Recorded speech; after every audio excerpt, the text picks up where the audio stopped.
एक समय ऐसा था जब भारत सोने की चिड़िया कहा जाता था। शायद यही वजह है कि विदेशी मुस्लिम आक्रांताओं व ब्रिटिश राज द्वारा खजाना लूटे जाने के बाद भी भारत में अब भी खजाने का रहस्य बरकरार है।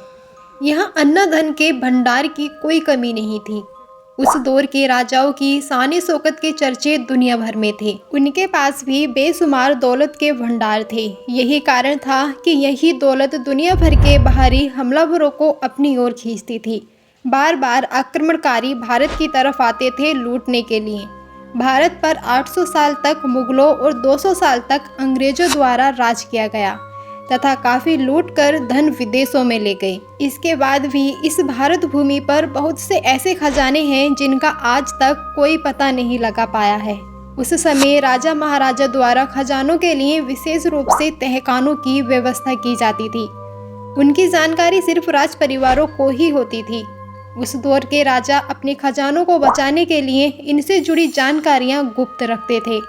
उस दौरान के कई क्रूर आक्रमणकारी भले ही राजाओं की सत्ता छीनने में कामयाब रहे, लेकिन वे कई छिपे हुए खजानों को हासिल नहीं कर सके। भारत में ऐसे कई खजाने हैं जिनकी तलाश करना अभी भी बाकी है। खजाना सुनकर हर किसी की शायद नीयत डोल सकती है। शायद इसी वजह से आज तक इस खजानों को ढूंढने की कोशिश की गई, पर सभी असफल रही। पद्मनाभ मंदिर का खजाना भारत के केरल राज्य के तिरुवनंतपुरम में स्थित भगवान विष्णु का प्रसिद्ध हिंदू मंदिर है। मान्यता है कि सबसे पहले इस स्थान से विष्णु भगवान की प्रतिमा प्राप्त हुई थी, जिसके बाद उसी स्थान पर इस मंदिर का निर्माण किया गया। इसके गर्भभाग में भगवान विष्णु की विशाल प्रतिमा शेषनाग पर शयनवावस्था में विद्यमान है।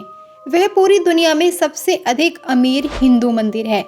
यह मंदिर एक ऐसे इलाके में बना हुआ है जहां कभी भी कोई विदेशी आक्रमण नहीं हुआ, क्योंकि ज़्यादातर आक्रमण भारत के पूर्वी और पश्चिमी सीमा की तरफ से होते थे। यह मंदिर उस समय चर्चा में आया जब सुप्रीम कोर्ट के ऑर्डर के ऊपर इसका भूमिगत कमरा खोला गया। 27 जून 2011 यही वो तारीख थी जब तहखाने खोलने का काम शुरू किया गया। तो उसके अंदर 7 तिजोरियां थीं। उनमें से 6 तिजोरियां खोल दी और सरकारी कर्मचारियों की आंखों के सामने इतना खजाना दिखाई दिया कि कोई सोच भी नहीं सकता था।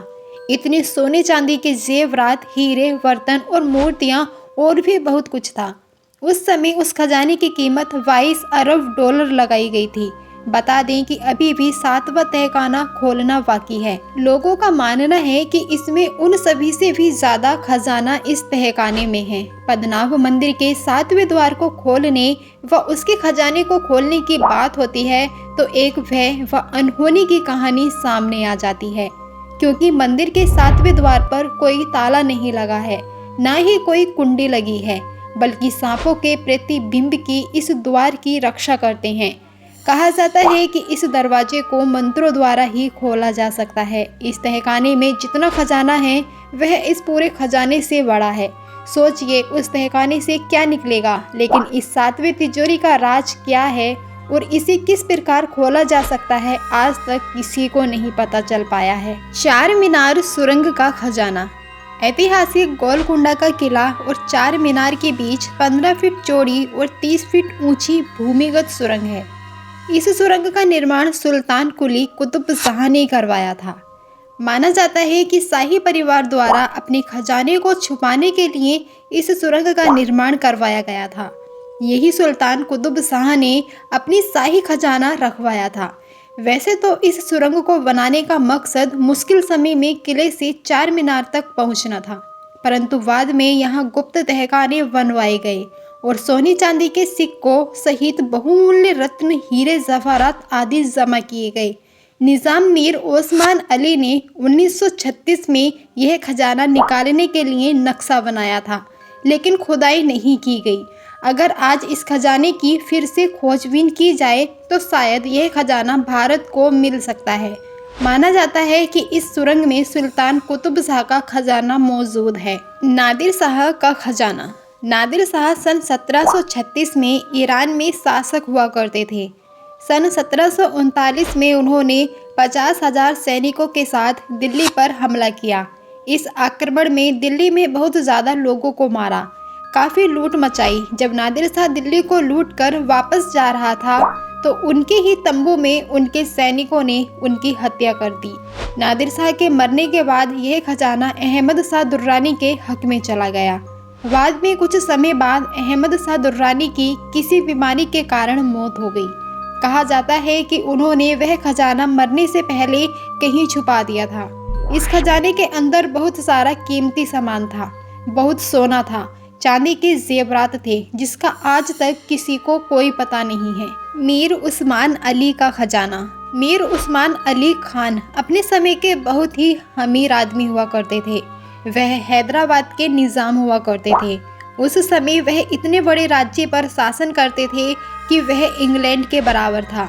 टाइम मैगजीन ने 1937 में उनको दुनिया का सबसे अमीर आदमी बताया था। वह हैदराबाद में किंग कोठी पैलेस में रहते थे। उन्होंने उसे अपने रहने के लिए बहुत समय पहले बनवाया था। वह अपना सारा खजाना, सारी धन दौलत उसी के नीचे अंडरग्राउंड कमरे में या तहखाने में रखते थे। जब 1933 में हैदराबाद भारत का हिस्सा बना तो भारत सरकार ने उनका कुछ खजाना तो हासिल किया, पर कुछ खजाने का आज तक नहीं पता चला है। कहा जाता है कि उनका खजाना इतना विशाल था कि आज के समय में उसकी कीमत करीब 33 बिलियन डॉलर होगी। जहाज का खजाना। ग्रोसबर्ग ब्रिटिश ईस्ट इंडिया का सबसे बड़ा और अमीर जहाज था। इस जहाज के अंदर 14,000 सोने की सीलियाँ थीं। 19 संदूक के अंदर सोना जेवरात भरे हुए थे। 26 लाख सोने के सिक्के थे। यह जहाज चेन्नई से इंग्लैंड के लिए श्रीलंका के रास्ते रवाना हुआ था, लेकिन यह 1782 में दक्षिण अफ्रीका केप टाउन में 700 मील दूर समुंदर में डूब गया। कहा जाता है कि वह खजाना आज भी समुंदर के अंदर पड़ा हुआ है। एक मालवाहक की कीमत 75,000 थी। इस खजाने को ढूंढने की बहुत बड़ी कोशिश की जा चुकी है, लेकिन आज तक इसका कोई अता पता नहीं है कि यह समुद्र के किस हिस्से में पड़ा हुआ है। बिहार का सोन भंडार। बिहार के प्रसिद्ध पर्यटक स्थल राजगीर में सोन भंडार स्थित है। माना जाता है कि सोन भंडार की गुफाओं में रहस्यमय खजाना है। सोन भंडार की गुफा में एक रहस्यमय दरवाजा है। इस दरवाजे को हजारों कोशिशों के बाद भी आज तक कोई भी खोल नहीं पाया है। इस दरवाजे को कई बार खोलने की कोशिश हुई, लेकिन हर बार नाकामी हाथ लगी।